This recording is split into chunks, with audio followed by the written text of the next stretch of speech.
Hello दोस्तों, आज हम बात करने वाले हैं सीरीज आरएलसी सर्किट की। एसी सर्किट में सीरीज आरएलसी सर्किट का डिस्कस करेंगे हम, जिसमें रेजिस्टेंस, इंडक्टेंस और कैपेसिटेंस तीनों के तीनों पैसिव एलिमेंट्स हमने सीरीज में कनेक्ट किए हैं, है ना। जो रेजिस्टेंस है उसका यूनिट ओम होता है, इंडक्टर जो है इंडक्टेंस उसका यूनिट हेनरी होता है, कैपेसिटेंस का यूनिट फेराड होता है।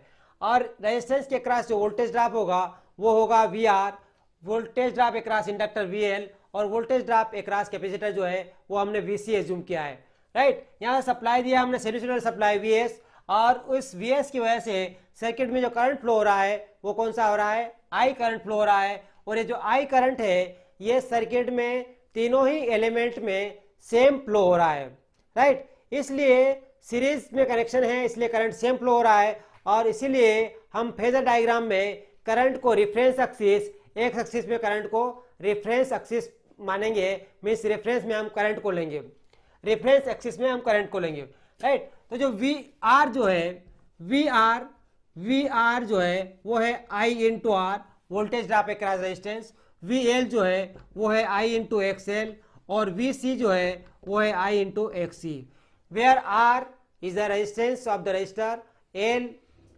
आपका एक्सएल जो इंडक्टेंस है उसका रिएक्टेंस है, इंडक्टिव रिएक्टेंस, और एक्सी जो है वो उसका कैपेसिटिव रिएक्टेंस है कैपेसिटर का। एक्सएल और एक्सी ये दोनों ही रिएक्टेंस है, और इन दोनों की यूनिट ओम होती है, और रेजिस्टेंस की यूनिट भी ओम होती है। नाउ यहाँ पे हम फेजर डायग्राम ड्रा करने से पहले, इस सीरीज सर्किट का फेजर डायग्राम ड्रा करने से पहले मैं इंडिविजुअल पैसिव एलिमेंट्स के करंट और वोल्टेज के फेज एंगल के बारे में डिस्कस करना चाहता हूं। यदि आपका केवल रेजिस्टेंस लगा हुआ है, एसी सिग्नल दे रखा है हमने, तो रेजिस्टेंस और रेजिस्टेंस में यदि सप्लाई दे रखा है साइनसॉइडल, तो वोल्टेज और करंट रेजिस्टिव सर्किट में सेम फेज में होते हैं। दैट मीन्स आपका angle between voltage and current is zero, है ना। वोल्टेज और करंट के बीच का जो एंगल होगा वो क्या होगा, जीरो। किस केस में, यदि प्योरली रेजिस्टिव सर्किट है, आपका सर्किट में केवल रेजिस्टेंस लगा हुआ है, उस केस में आपका सर्किट में करंट और वोल्टेज का जो फेज एंगल होगा वो क्या होगा, जीरो। यदि प्योर इंडक्टेंस है तो जो फेज एंगल होगा वो 90 डिग्री होगा वोल्टेज और करंट में, और वोल्टेज लीड करेगा करंट से, मीन्स करंट से वोल्टेज 90 डिग्री आगे रहेगा। नाउ यदि प्योरली कैपेसिटर लगा हुआ है सर्किट में, कैपेसिटिव सर्किट है, तो उस केस में करंट जो है वो लीड करेगा वोल्टेज से, और वो उसका जो एंगल होगा वो 90 डिग्री होगा, राइट। अब यहाँ पे हमारा कंबाइंड सर्किट लगा हुआ है, और उसको हमने सप्लाई दे रखा है वीएस, तो उस केस में हमने फेजर डायग्राम, इस सर्किट का हम फेजर डायग्राम ड्रा कर रहे हैं, और इस सर्किट का फेजर डायग्राम ड्रा करने के लिए हमने एक रेफरेंस एक्सिस लिया है, जिसपे रेफरेंस एक्सिस पे हम करंट आई और वी आर ले रहे हैं। आई और वी आर सेम क्यों है, क्योंकि जो रेजिस्टेंस होता है उसमें उसके अक्रॉस वोल्टेज ड्रॉप और उससे फ्लो होने वाला करंट हमेशा सेम फेज में होता है, ये अपन ने अभी जस्ट डिस्कस किया है ना। और इससे 90 डिग्री आपका करंट से 90 डिग्री प्योरली इंडक्टिव सर्किट का वोल्टेज ड्रॉप, है ना, 90 डिग्री, और उसके 90 डिग्री जो है वो प्योरली कैपेसिटिव सर्किट। अब मान लीजिए यदि आपका VL कंडीशन है, यदि VL is greater then VC, यानी VL की वैल्यू VC से ज्यादा होगी, तो जो VL माइनस VC होगा, VL माइनस VC वो क्या होगा, पॉजिटिव होगा, और इसकी वैल्यू मान लो कहीं यहाँ पे होगी, तो हमने इससे हम क्या ड्रा करेंगे, फेजर डायग्राम। तो यहाँ पे VL माइनस VC इक्विवेलेंट हो गया, तो इसका फेजर डायग्राम हो गया यहाँ पे ये,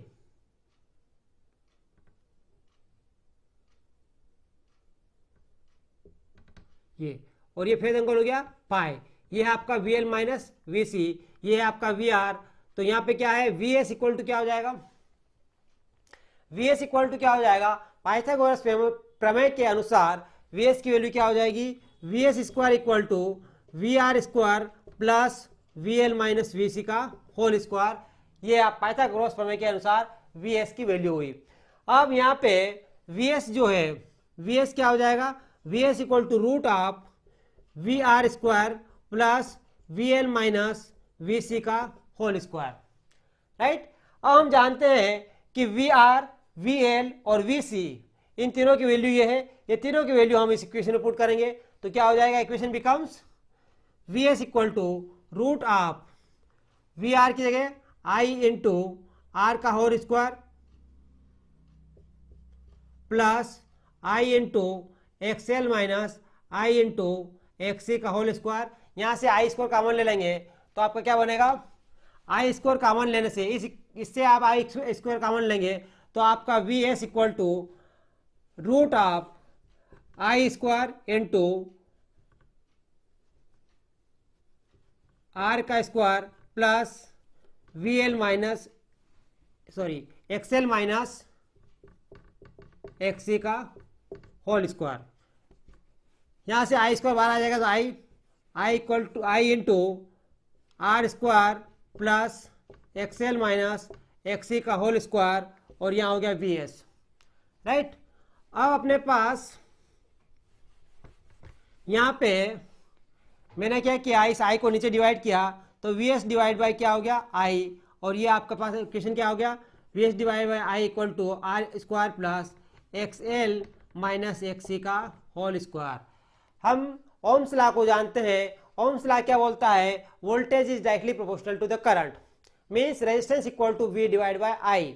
यहाँ पे V S divide by I है और यहाँ पे सर्किट में केवल रेजिस्टिव एलिमेंट नहीं है, यहाँ रिएक्टिव इंडक्टिव और कैपेसिटिव रिएक्टेंस भी है, इसलिए इसका टोटल जो रेजिस्टेंस है वो इम्पीडेंस कहलाएगा और वो इक्वल टू होता है जेड। तो सर्किट का इम्पीडेंस क्या हो गया, जेड इक्वल टू हो गया under root of R square plus XL minus XC का होल स्क्वायर, राइट। ये तो हो गया अपना क्या, सर्किट का टोटल इम्पीडेंस। नाउ जब आपका एक्स वीएल से वीएससी वीसी से VL is greater than VC था तब आपका फेजर डायग्राम ऐसा बना।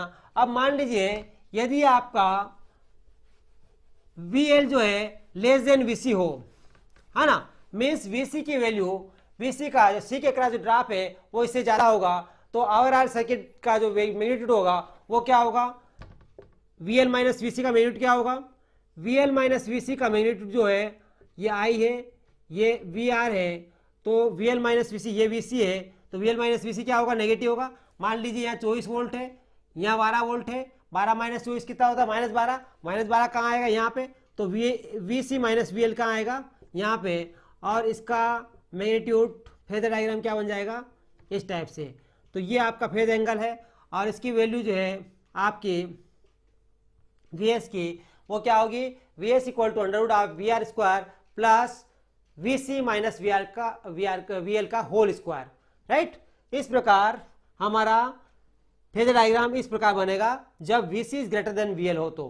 नाउ तीसरी कंडीशन, यदि V L is equal to V C, है ना, voltage drop across V L और voltage drop across V C जो है वो बराबर हो जाए, और वो कब बराबर होगा, जब एक्सएल इक्वल टू एक्सी हो जाएगा, जब inductive reactance equal to capacitive reactance हो जाएगा, तब आपका सर्किट का वोल्टेज ड्रॉप इंडक्टेंस के क्रॉस और कैपेसिटेंस के क्रॉस सेम हो जाएगा, और उस केस में आपका इंपीडेंस जो है सर्किट का, उस केस में सर्किट का जो टोटल इंपीडेंस है Z equal to under root of R square plus XL minus XC का होल स्क्वायर। एक्सएल और एक्सी बराबर है, उसके आपसे क्या हो जाएगा, इंपीडेंस क्या हो जाएगा, आर स्क्वायर प्लस 0, ये Z means R, that means pure resistive के केस में सर्किट का टोटल इंपीडेंस क्या हो जाएगा, are.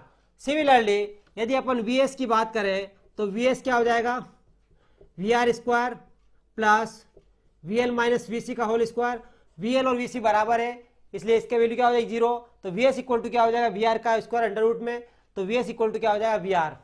That means supply voltage जो है वो टोटल कितना हो जाएगा, रेजिस्टेंस के क्रॉस ड्रॉप के बराबर हो जाएगा, V S equal to V R, right.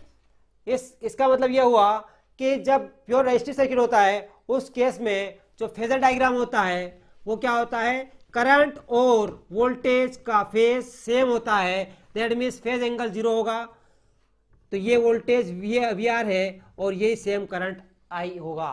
तो ये कब कंडीशन है, जब V L equal to V C या जब XL equal to XC, right. इस प्रकार अपन ने देखा सीरीज आरएलसी सर्किट का डिस्क्रिप्शन, उसका फेजर डायग्राम। यहाँ पे एक चीज अपन थोड़ा सा देख लें, पावर फैक्टर का। पावर फैक्टर क्या होता है, एक डेफिनेशन है पावर फैक्टर की, it is the cosine of the angle between voltage and current, है ना। या फिर यूं कहें कि power factor is the ratio of resistance to impedance, है ना। तो ये क्या हो जाएगा इस सर्किट का, R divide by under root of R square plus XL minus XC का होल स्क्वायर, ये हो जाएगा। यदि प्योरली रेजिस्टिव सर्किट है, मीन्स यदि एक्सएल एक्सी के बराबर है, तो आपका ये क्या हो जाएगा, R by Z R by R हो जाएगा, और उसकी वैल्यू क्या हो जाएगी, cos phi equal to 1। That means purely resistive circuit के केस में जब कंडीशन थर्ड होती है, कौन सी condition third, means VL equal to VC या XL इक्वल टू XC, उस केस में सर्किट का जो पावर फैक्टर है वो 1 होता है, बिकॉज सर्किट प्योरली रेजिस्टिव होता है। वोल्टेज और करंट के बीच का जो फेज एंगल है वो 0 जाता है, करंट और वोल्टेज सेम फेज में रहते हैं, राइट। Thank you.